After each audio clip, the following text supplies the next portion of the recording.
Hello दोस्तों, Vasudeva education के online learning platform में आप सभी का स्वागत है। दोस्तों, आज के वीडियो में अपन बात करने वाले हैं बीएससी सेमेस्टर फोर्थ के बारे में।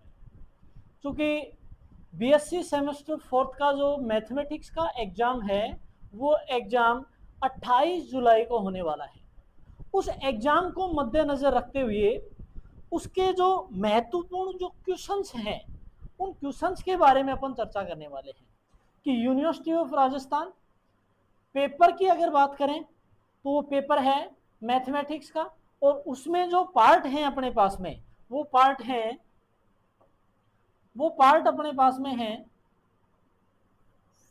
रियल एनालिसिस और numerical analysis. Real analysis second. इस रियल एनालिसिस सेकंड का मतलब है कि भाई रियल वास्तविक विश्लेषण वाला जो पेपर है उस वास्तविक विश्लेषण वाले पेपर से अपने पास में 2 यूनिटें होने वाली हैं। 2 यूनिट तो आएंगी वास्तविक विश्लेषण वाले पोर्शन से और 2 यूनिट हैं न्यूमेरिकल एनालिसिस से। तो आज के वीडियो में अपन बात कर रहे हैं रियल एनालिसिस सेकंड की जो 2 यूनिट हैं उन 2 यूनिटों के महत्वपूर्ण क्वेश्चंस के बारे में। आइए देखते हैं। अगर यूनिट फर्स्ट की बात करी जाए तो यूनिट फर्स्ट का क्वेश्चन अगर अपन देखें तो वो है कि डार्बू प्रमेय का कथन लिखिए तथा सत्यापित करो। अगर यूनिवर्सिटी एग्जाम में अपने पास में ये क्वेश्चन पूछा जाएगा तो इसी तरीके से आएगा कि डार्बू प्रमेय का कथन लिखो तथा इसको सत्यापित करो। अब लिखना किस तरीके से है? सबसे पहले तो अपने को लिखना पड़ेगा इसका कथन कि भाई इस प्रमेय में जो है वो क्या दिया हुआ है और क्या अपने को बताना है। वैसे जो प्रमेय होती हैं ये प्रमेय अपने आप में क्या है, एक प्रूफ भी है और प्रमाण भी है। एक तरीके से ये कह दें कि क्वेश्चन भी इसी में है और उस क्वेश्चन का जवाब भी इसी में मिलेगा आपको। कथन है इसका कि कोई फलन अपने को दे रखा है, यदि फलन f संवृत अंतराल ab में अवकलनीय है, यदि फलन f संवृत अंतराल ab में अवकलनीय है और f डैश a तथा f डैश b के मध्य कोई संख्या k है, f डैश a तथा f डैश b के मध्य अगर कोई संख्या k है तो अंतराल ab विवृत अंतराल AB में एक बिंदु C ऐसा विद्यमान होगा कि उसमें f डैश C बराबर क्या हो, K के। या तो ये इस रूप में पूछे कि डार्बू प्रमेय का कथन लिखो तथा इसको सत्यापित करो, तो या तो ये अपने पास में इस टाइप से आ सकता है, या फिर डायरेक्ट कथन अपने को दे दिया जाए यदि फलन f संवृत अंतराल AB में अवकलनीय है तथा f डैश a और f डैश b के मध्य कोई संख्या k है तो विवृत अंतराल AB में एक बिंदु C पर एक संख्या f डैश C बराबर में k विद्यमान होगी।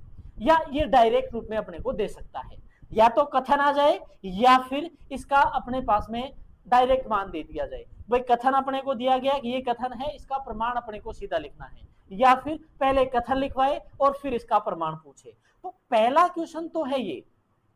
अगर नेक्स्ट क्वेश्चन की अपन बात करें, नेक्स्ट क्वेश्चन अपने पास में है, नेक्स्ट क्वेश्चन है रोल प्रमेय का कथन लिखिए तथा सत्यापित करो।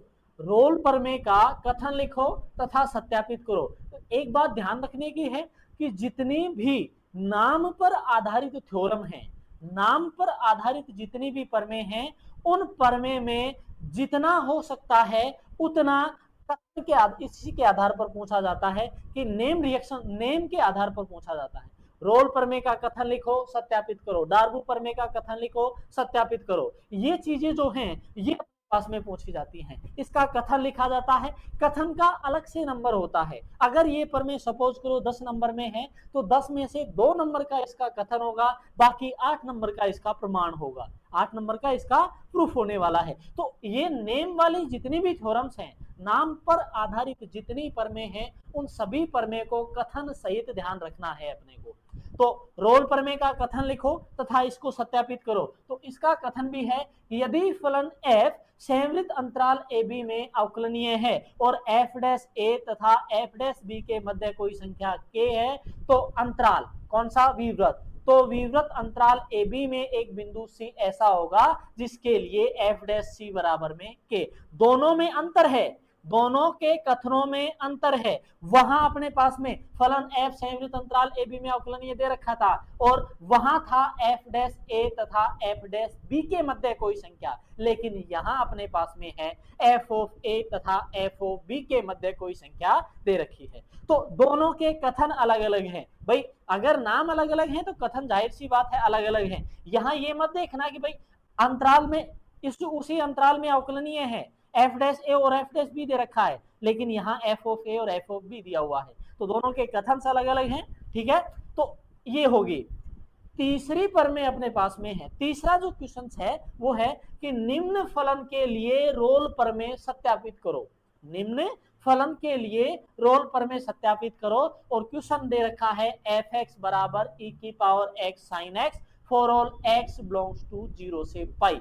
इस क्वेश्चन में रोल प्रमेय सत्यापित करने का मतलब हो गया, इसमें पहली स्थिति बोलेगा जो अंतराल अपने को दे रखा है, जो अंतराल अपने को दे रखा है उस अंतराल में फलन संतत होना चाहिए, उस अंतराल में फलन संतत होना चाहिए। जो अंतराल सेकंड स्थिति हो जाएगी तो उस अंतराल में फलन अवकलनीय होना चाहिए और थर्ड स्थिति जो है वो अपने पास में हो जाएगी f ऑफ a बराबर f ऑफ b। इस तरीके से इसमें रोल प्रमेय सत्यापित करी जाएगी। क्वेश्चन नंबर अगर थर्ड अपन देखें तो वो है कि निम्न फलन के लिए रोल प्रमेय सत्यापित करो, तो उसमें रोल प्रमेय की तीन महत्वपूर्ण स्थितियों को बताना पड़ेगा, उसके आधार पर ये क्वेश्चन हल होने वाला है। नेक्स्ट है निम्न प्रदर्शित कीजिए, नेक्स्ट है प्रदर्शित कीजिए कि फलन f(x) बराबर x कोष्टक 1 plus 1/3 sign log x square जब x का मान नॉट इक्वल 0 हो। सेकंड स्थिति है जब x बराबर 0 तो f(x) का मान 0 सर्वत्र संतत है परंतु x बराबर 0 पर अवकलन गुणांक विद्यमान नहीं है। तो इस क्वेश्चन में अपने को सातत्यता तथा अवकलनीयता सिद्ध करनी है। इस क्वेश्चन में अपने को सातत्यता और अवकलनीयता बतानी है, डिफरेंशिएबिलिटी ये बतानी है और कंटिन्यूटी बतानी है। दोनों के माध्यम से ये बोला कि इसमें दे रखा है कि फलन जो है सर्वत्र संतत है, ये बात अपने को सिद्ध करनी है और दूसरा सिद्ध करना है कि x इक्वल 0 पर अवकलनीय नहीं है, ये बात अपने को बतानी है। नेक्स्ट क्वेश्चन अगर अपन देखें तो वो है कि प्रदर्शित कीजिए कि समीकरण e की power x cos x minus 1 बराबर 0 के दो मूलों के मध्य समीकरण e की power x sin x minus 1 बराबर 0 का कम से कम एक मूल विद्यमान होगा। ये जो क्वेश्चन है वो ये क्वेश्चन भी रोल प्रमेय की सहायता से ही हल होने वाला है। तो ये क्वेश्चन अगर देखें तो वही रोल प्रमेय के तीन कथन इसमें अपने बताने पड़ेंगे। तो अगर फर्स्ट यूनिट की बात करी जाए तो पहला क्वेश्चन अपन ने देखा था कि डार्बू प्रमेय का कथन लिखना है कि भाई डार्बू प्रमेय का कथन लिखो सत्यापित करो। दूसरा क्वेश्चन था रोल प्रमेय का, रोल प्रमेय का कथन लिखिए सत्यापित करो। तीसरा जो है वो रोल प्रमेय पर आधारित ही है। चौथा क्वेश्चन जो है वो सातत्यता और अवकलनीयता पर आधारित है और इसी का पांचवा जो क्वेश्चन है वो पांचवें क्वेश्चन में भी अपने पास में ये दे रखा है कि विशिष्ट समीकरण e की power x cos x minus 1 बराबर 0 के जो दो मूल हैं उन दोनों मूलों के मध्य जो समीकरण e की power x sin x minus 1 बराबर 0 का कम से कम एक मूल होगा, अर्थात ये भी अपने पास में जो रोल प्रमेय है उसके अनुसार हल होने वाला है। ठीक है, तो ये तो थे यूनिट फर्स्ट के कुछ महत्वपूर्ण क्वेश्चंस। ऐसे ही अपन अब आगे देख रहे हैं यूनिट सेकंड के महत्वपूर्ण क्वेश्चन। उसमें पहला है यदि फलन f संवृत अंतराल ab पर परिभाषित वास्तविक तथा संतत फलन है। यदि f जो है संवृत अंतराल AB पर परिभाषित वास्तविक तथा संतत फलन है तो सिद्ध कीजिए कि f जो है वो संवृत्त अंतराल ए बी में रीमान समाकलनीय होगा। तो इसकी जो सेकंड यूनिट है वास्तविक विश्लेषण की सेकंड यूनिट अपने पास में है रीमान समाकलन।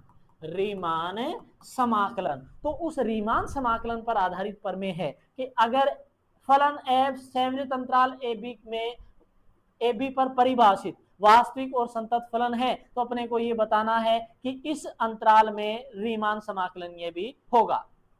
नेक्स्ट है यदि fx बराबर x, यदि fx बराबर x for all x belongs to 0 से 1, तो सिद्ध कीजिए कि अंतराल 0 से 1 पर रीमान समाकलनीय है, अर्थात उस रीमान समाकलन का जो मान है वो अपने पास में है समाकलन 0 से 1 x dx बराबर 1/2। तो ये जो स्थिति है ये रीमान समाकलनीयता पर आधारित क्वेश्चन है, आधारित प्रमेय, और ये है उसी पर आधारित एक क्वेश्चन। अगर अपने पास में अगर कोई नेक्स्ट क्वेश्चन नया तरीके से भी क्वेश्चन आता है तो बस अंतर यही होगा कि यहाँ fx बराबर x² हो जाएगा, x की पावर 3 हो जाएगा, x²/2 हो जाएगा, तो समाकलन का मान परिवर्तित हो जाएगा, बस इतना ही होना है। हो सकता है अंतराल बदल जाए, कहीं 0 से 1 दे दिया जाए, कहीं 0 से 2 दे दिया जाए, 4, 6, 8 इसी तरीके से देगा, या फिर अंतराल अपने पास में फिक्स भी रह सकता है कि अंतराल 0 से 1 भी हो सकता है, बस चेंज होगा तो अपने पास में बस ये फलन का मान परिवर्तित होगा। fx बराबर x² या fx बराबर x³ x²/2 x³/3 इस तरीके से अपने पास में, या sin x cos x tan x इस तरीके से आ सकता है। बाकी रीमान समाकलनीयता पर होगा ये क्वेश्चन, रीमान समाकलनीयता के आधार पर होगा। नेक्स्ट क्वेश्चन अगर अपन देखें तो वो है सिद्ध कीजिए कि प्रत्येक एकदिष्ट फलन रीमान समाकलनीय होता है। ये अपने पास में एक प्रमेय है रीमान समाकलनीयता पर आधारित ही, कि भाई सिद्ध करना है कि प्रत्येक एकदिष्ट फलन रीमान समाकलनीय होता है। नेक्स्ट है यदि फलन f belongs to R a b, यदि फलन f अंतराल ए बी में रीमान समाकलनीय है, इसका मीनिंग ये है कि यदि फलन f अंतराल ए बी में रीमान समाकलनीय है तो सिद्ध कीजिए कि f का मापांक जो है is belongs to R a b, तथा यह भी सिद्ध कीजिए कि इसका विलोम सत्य होना आवश्यक नहीं है।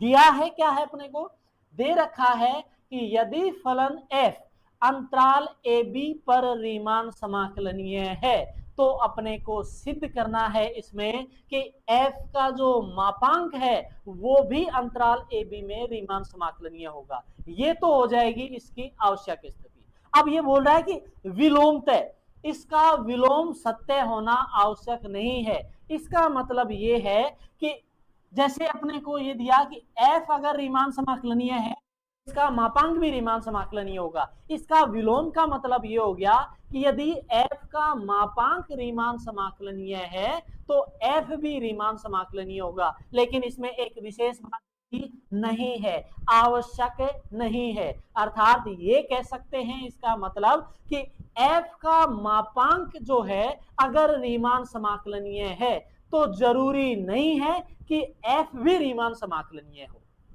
इसमें जो बोला है उस बात को समझिए। विलोमतः का मतलब ये हो गया कि इसका विलोम सत्य होना आवश्यक नहीं है। इसका मतलब ये है कि अगर फलन f का मापांक जो है वो रीमान समाकलनीय है तो जरूरी नहीं है कि f भी रीमान समाकलनीय हो भी सकता है और नहीं भी हो सकता। ठीक है, ये होगी इसके विलोम सत्य नहीं हो आवश्यक नहीं है, तो ये बात हुई। नेक्स्ट है समाकलन गणित की मूल प्रमेय का कथन लिखिए एवं सत्यापित कीजिए। समाकलन गणित की मूल प्रमेय का कथन लिखो, सत्यापित करो। नाम पर आधारित प्रमेय है, या हो सकता है ये क्वेश्चन इसी तरीके से दे दे। कथन इसका है कि यदि फलन f अंतराल ए बी में रीमान समाकलनीय है तथा f का जो पूर्वक है वो फाई अंतराल ए बी में ए बी पर विद्यमान है तो समाकलन a से b fx dx बराबर phi of b minus phi of a। अर्थात ये अपने पास में दे रख, हो सकता है कथन पर आधारित आ जाए कि यदि फलन f अंतराल a b पर रीमान समाकलनीय है तथा फलन f का पूर्वक फलन फाई जो है वो अंतराल a b में विद्यमान है तो a से b fx dx बराबर phi of b minus phi of a। या तो ये कथन से आ जाए या फिर ये आ जाए कि समाकलन गणित की प्रमेय का कथन लिखो तथा सत्यापित करो। और इसका जो लास्ट क्वेश्चन है वो है कि सिद्ध कीजिए कि अंतराल ए बी में परिबद्ध फलन एफ को ए बी पर रीमान समाकलनीय है। सिद्ध कीजिए कि अंतराल संवृत अंतराल ए बी में परिबद्ध फलन एफ को संवृत अंतराल में रीमान समाकलनीय होने के लिए आवश्यक एवं पर्याप्त प्रतिबंध है कि दिए हुए प्रत्येक एप्सिलॉन ग्रेटर देन 0 के लिए अंतराल संवृत अंतराल ए बी का विभाजन पी जो है वो अपने पास में UFP minus LFP less than epsilon. UFP minus LFP, UFP का मतलब है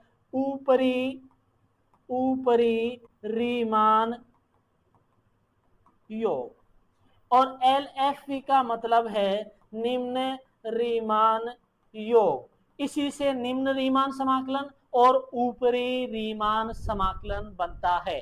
तो अपन ने देखा कि सेकंड जो यूनिट है भाई, अगर अपन ये बात बोले कुल मिला के ये कह सकते हैं कि इस फोर्थ सेमेस्टर में मैथमेटिक्स का जो पेपर है उसमें रियल एनालिसिस सेकंड दे रखा है और दे रखा है न्यूमेरिकल एनालिसिस। तो न्यूमेरिकल एनालिसिस रियल एनालिसिस जो है उसकी दोनों यूनिटें जो हैं वो दोनों यूनिटें पूर्णतया थ्योरी पर आधारित है, पूर्णतया थ्योरी पर आधारित हैं, अर्थात प्रमेय जो हैं उन प्रमेय पर आधारित है ये। तो उस प्रमेय में अपने पास में जितनी संभावनाएं हैं, जितना संभावित है, इन प्रमेय से बाहर कोई भी क्वेश्चन नहीं होने वाला है।